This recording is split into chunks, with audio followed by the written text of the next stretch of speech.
Back to my channel. I hope তোমরা সবাই ভালো আছো আর আমিও খুব ভালো আছি। তো গাইজ, আজকে হলো ফেব্রুয়ারির 2 তারিখ আর শুক্রবার। তো এখন প্রায় 3:30টার মতো বাজে। জাস্ট কিছুক্ষণ আগে আমি স্নান করে আসলাম, ছাদে এসেছিলাম জামা কাপড় মেলতে, আর ফোনটাও যেহেতু নিয়ে এসেছি তো ভাবলাম যে আজকের ব্লগটা তাহলে এখান থেকে স্টার্ট করি। আর আজকে অনেক দিন বাদে আমি একটা ভিডিও শ্যুট করছি। মাঝখানে বেশ কিছুদিন হয়ে গেল কোনো ভিডিও করা হয়নি, এমনকি একটা ভিডিও এডিট করে রেখে দিয়েছি, তবে সেটাও এখনও আপলোড করতে পারিনি। তো যাই হোক, একটু পরে আমি বাড়িতেও যাব আজকে। তো এখন আগে নিচে গিয়ে লাঞ্চ করব, লাঞ্চ করে তারপরে রেডি হয়ে বেরোবো বাড়ি যাওয়ার জন্য। তো চলো এখন আগে নিচে যাই। তো এই যে নিচে যাচ্ছি, আর যেই জামা কাপড়গুলো শুকিয়ে গেছে সেগুলো এই যে তুলে নিয়েছি। আর দাঁড়াও, তোমাদেরকে এখন একটা জিনিস দেখা। এই যে দেখো, তো এই বাড়িতে তো আমরা রেন্টে থাকি, আর এই বাড়িতে যে ইনিও থাকে, তো সবসময় ওকে এই ফ্লোরটাতেই রাখা হয়। এখন যদিও একেবারে চুপচাপ হয়ে বসে আছে, তবে ও কিন্তু একেবারেই এরকম থাকে না। আরও এত বাজি আমার প্রচুর জামা কাপড় কেটে দিয়েছে, এমনকি আমাকেও কামড় দিয়েছিল। তো ওর জন্য আমি খুব ভয়ে ভয়ে ছাদে উঠি, কারণ মাঝে মাঝে ও এমন ভাব করে যেন ছাড়া পেলে ও খেয়েই ফেলবে। আর এই যে ঘরে চলে এসেছি, তো এখন তাড়াতাড়ি লাঞ্চ করে তারপরে রেডি হয়ে বেরোবো। আর প্রীতম এখনও আসেনি কাজ থেকে, তো ও যদি ততক্ষণে চলে আসে তাহলে ওই দিয়ে আসবে, নয়তো একাই যেতে হবে। এখন প্রায় 4:45টার মতো বাজে, আর আমার লাঞ্চও হয়ে গেছে, আমি একেবারে রেডিও হয়ে গেছি। আর ততক্ষণে প্রীতমও চলে এসেছিল, তো ওরও খাওয়া দাওয়া হয়ে গেছে, ও অলরেডি বাইরে দাঁড়িয়ে আছে। তো চলো এখন বেরোনো যাক। তো এই যে আমরা দুজনে বেরিয়ে পড়েছি। আর আজকে আমার বাড়িতে যাওয়ার কারণ হলো, আজকে ছিল একটা বিয়ের ডেট, তো আমার একটা পার্টি মেকআপের বুকিং ছিল, তো সেই জন্যই বাড়িতে যাওয়া। আর সেই ক্লায়েন্টটাকে সেটা বাড়িতে গিয়েই তোমাদেরকে দেখাচ্ছি। তো চলো তোমরা পুরো ভিডিওটা স্কিপ না করে দেখতে থাকো।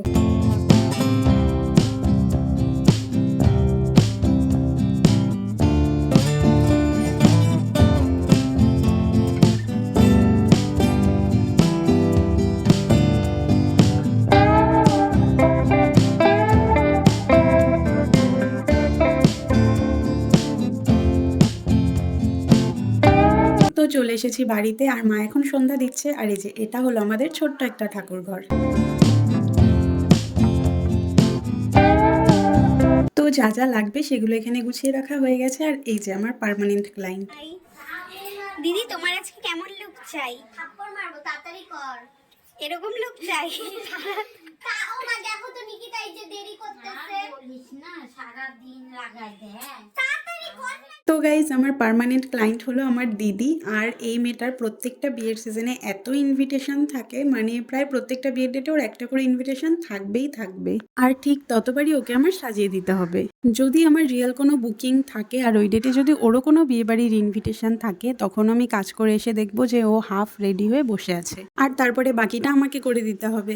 আর এখানে মুখের বেসটা করা হয়ে গেছে, তখন কোনো ভিডিও শ্যুট করতে পারিনি। আর এখন আমি আই মেকআপ করছি। তো দিদিকে রেডি করার পর আমি আবার মাকেও রেডি করে দেব। আর আজকে ওদের রিসেপশনের ইনভিটেশন ছিল সৈকতদার মামা বাড়ির তরফ থেকে, আর আমারও ছিল, তবে আমি যাইনি।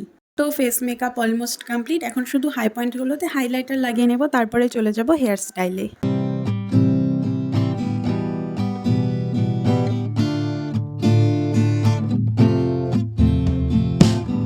আর এই যে মেকআপ হেয়ার একেবারে ডান, কমপ্লিট রেডি হয়ে গেছে। আর দেখো, বিয়েবাড়ি শেষ হয়ে গেছে, ওর রিসেপশনের দিন এখন মনে পড়েছে নেল পলিশ পরার কথা। তো ওদিকে মারও মেকআপ হেয়ার একেবারে কমপ্লিট করে দিয়েছি। তখন কোনো ভিডিও ক্লিপ নেওয়া হয়নি, সেই জন্য শেয়ার করতে পারিনি। একেবারে একটু বাদে দুজনকে একসাথে ফুল মেকআপটা ভালো করে তোমাদের দেখিয়ে দিচ্ছি। আর এই হলো মা আর দিদির ফুল লুক। তো ওদের মেকআপ আর হেয়ারস্টাইল কেমন হয়েছে অবশ্যই আমাকে কমেন্ট করে জানাবে। আর যারা শিলিগুড়ি বা তার আশেপাশে থাকো, যদি আমার ভিডিও দেখে থাকো আর যদি আমার কাজ ভালো লাগে, তাহলে তোমরাও আমাকে তোমাদের স্পেশাল দিনে বুক করতে পারো। আর যদি বুক করতে চাও তাহলে আমাকে কমেন্ট বক্সে জানাবে, আমি ডিটেলস দিয়ে দেবো।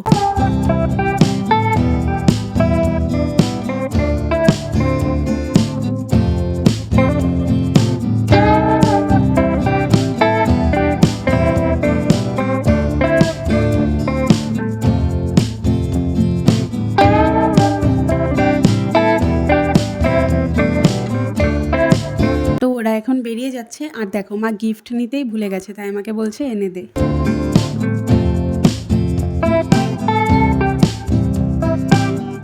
আর এই যে দিদি আবার ফোন নিতে ভুলে যাচ্ছিল। তো যাই হোক, ওরাও চলে গেল। আর প্রীতম আমাকে নিতে আসলে আমিও বেরিয়ে যাব।